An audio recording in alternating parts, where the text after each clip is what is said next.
Hello, everyone. My name is BrawlerDood. Welcome back to day 4 out of 365 devotional. We are doing today's reading for the 365 encouraging prayers for men. Today's reading will be Genesis 11 through 14. And then make sure you guys go to the devotional, the short that'll be posted today as well. Link will be in the description.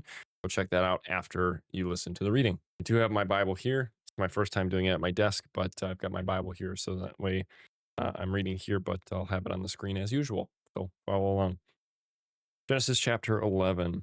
Now the whole earth had one language and one speech, and it came to pass as they journeyed from the east that they found a plain in the land of Shinar, and they dwelt there. Then they said to one another, "Come, let us make bricks and bake them thoroughly." They had brick for stone, and they had asphalt for mortar. And they said, "Come, let us build ourselves a city and a tower whose top is in the heavens. Let us make a name for ourselves, lest we be scattered abroad over the face of the whole earth."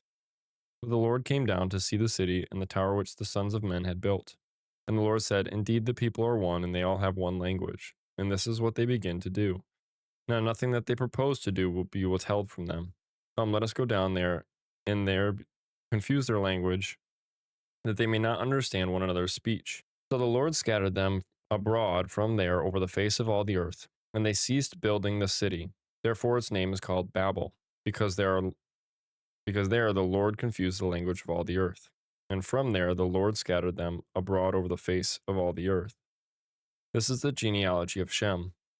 Shem was 100 years old and begot Arphaxad 2 years after the flood. And after he begot Arphaxad, Shem lived 500 years and begot sons and daughters. Arphaxad lived 35 years and begot Salah. After he begot Salah, Arphaxad lived 403 years and begot sons and daughters. Salah lived 30 years and begot Eber. After he begot Eber, Salah lived 403 years and begot sons and daughters. Eber lived 34 years and begot Peleg. After he begot Peleg, Eber lived 430 years and begot sons and daughters. Peleg lived 30 years and begot Reu. After he begot Reu, Peleg lived 209 years and begot sons and daughters. Reu lived 32 years and begot Serug. After he begot Serug, Reu lived 207 years and begot sons and daughters. Serug lived 30 years and begot Nahor. After he begot Nahor, Serug lived 200 years and begot sons and daughters. Nahor lived 29 years and begot Terah. After he begot Terah, Nahor lived 119 years and begot sons and daughters. Now Terah lived 70 years and begot Abram, Nahor, and Haran. This is the genealogy of Terah. Terah begot Abram, Nahor, and Haran. Haran begot Lot, and Haran died before his father Terah in his native land in Ur of the Chaldeans. Then Abram and Nahor took wives. The name of Abram's wife was Sarai, and the name of Nahor's wife Milcah, and the daughter of Haran, the father of Milcah, and the father of Iscah. But Sarai was barren. She had no child.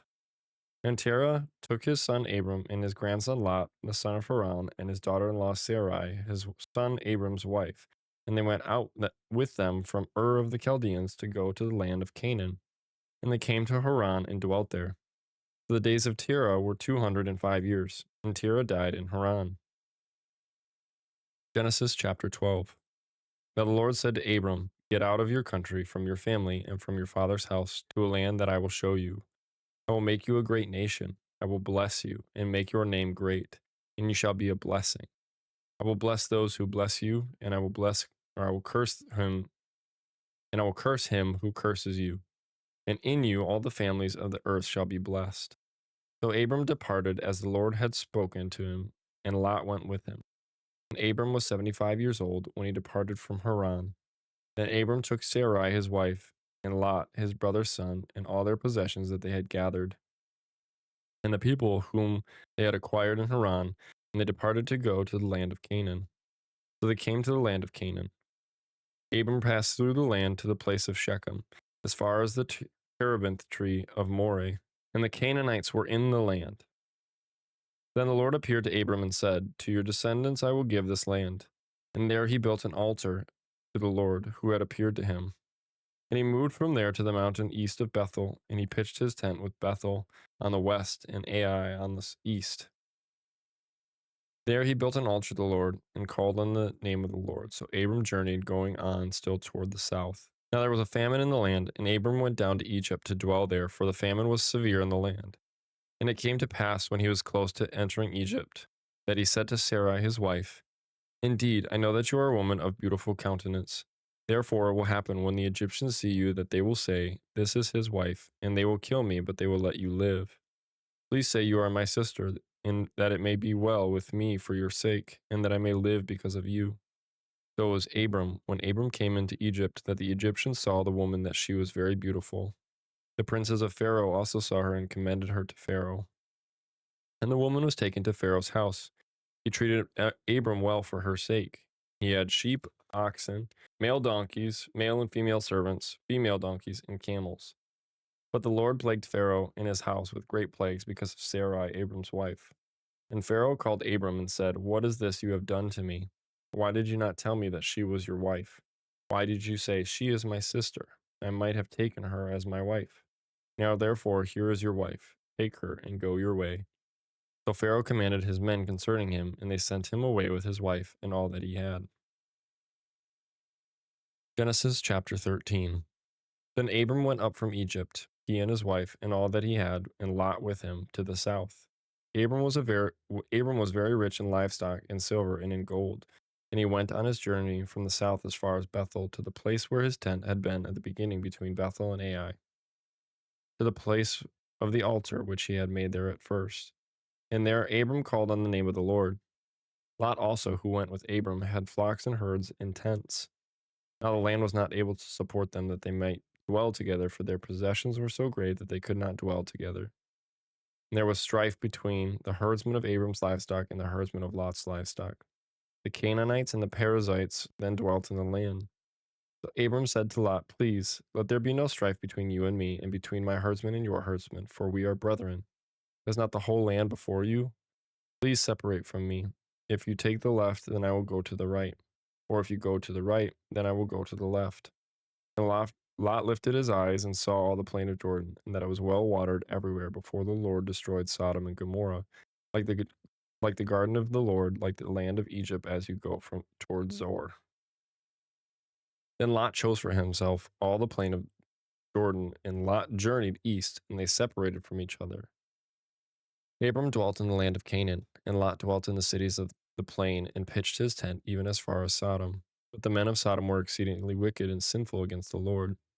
And the Lord said to Abram after Lot had separated from him, "Lift your eyes now and look from the place where you are, northward, southward, eastward, and westward. For all the land which you see I give to you and your descendants forever.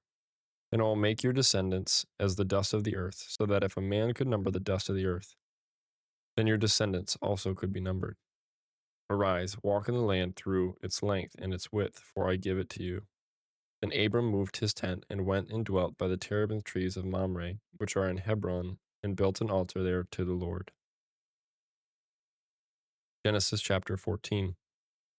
And it came to pass in the days of Amraphel, king of Shinar, Arioch, king of Elasar, Kedorlaomer, king of Elam, and Tidal, king of nations, that they made war with Bera, king of Sodom, Birsha, king of Gomorrah, Sinab, king of Admah, Jamaber, king of Zeboim, and the king of Bela, that is Zoar. All these joined together in the valley of Siddim, that is the Salt Sea. 12 years they served Kedorlaomer, and in the 13th year they rebelled. In the 14th year, Kedorlaomer, the kings that were with him, came and attacked the Rephaim in Ashtaroth, Karnaim, the Zuzim in Ham, Emim and Sheva Kirithaim, and the Horites in their mountain of Seir, as far as El Paran, which is by the wilderness. Then they turned back and came to En Mishpat, that is Kadesh, and attacked all the country of the Amalekites, and also the Amorites, who dwelt in Hazazon Tamar.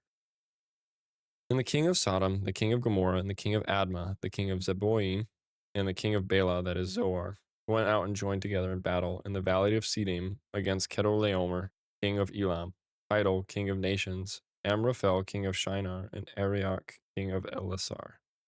4 kings against 5. Now the valley of Siddim was full of asphalt pits, and the kings of Sodom and Gomorrah fled.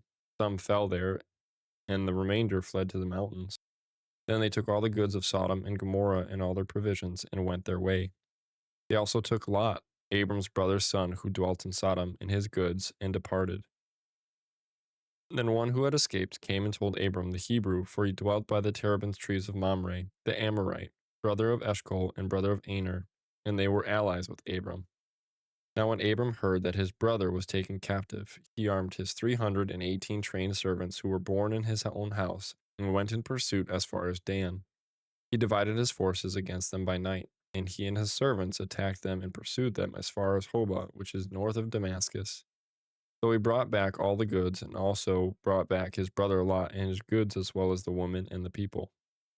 And the king of Sodom went out to meet him at the valley of Sheva, that is the king's valley, after his return from the defeat of Kedorlaomer and the kings who were with him. Then Melchizedek, king of Salem, brought out bread and wine. He was the priest of God Most High, and he blessed him and said, Blessed be Abram of God Most High, possessor of heaven and earth, and blessed be God Most High, who has delivered your enemies into your hand. And he gave him a tithe of all. Now the king of Sodom said to Abram, Give me the persons and take the goods for yourself. But Abram said to the king of Sodom, I have raised my hand to the Lord God Most High, the possessor of heaven and earth, that I will take nothing from a thread to a sandal strap, and that I will not take anything that is yours, lest you should say, I have made Abram rich, except only what the young men have eaten, and the portion of the men who went with me, Aner, Eshcol, and Mamre. Let them take their portion. That's it for today's reading. Forgive me as those names are difficult to pronounce, and reading today was a bit of a struggle, but that's okay. It's all about God's word and not how I can pronounce things. So thank you guys so much for watching. Please go check out the devotional that is, again, linked in the description down below. Thank you guys so much for watching. God bless you guys. Come back for day 5, and I'll see you in the next one.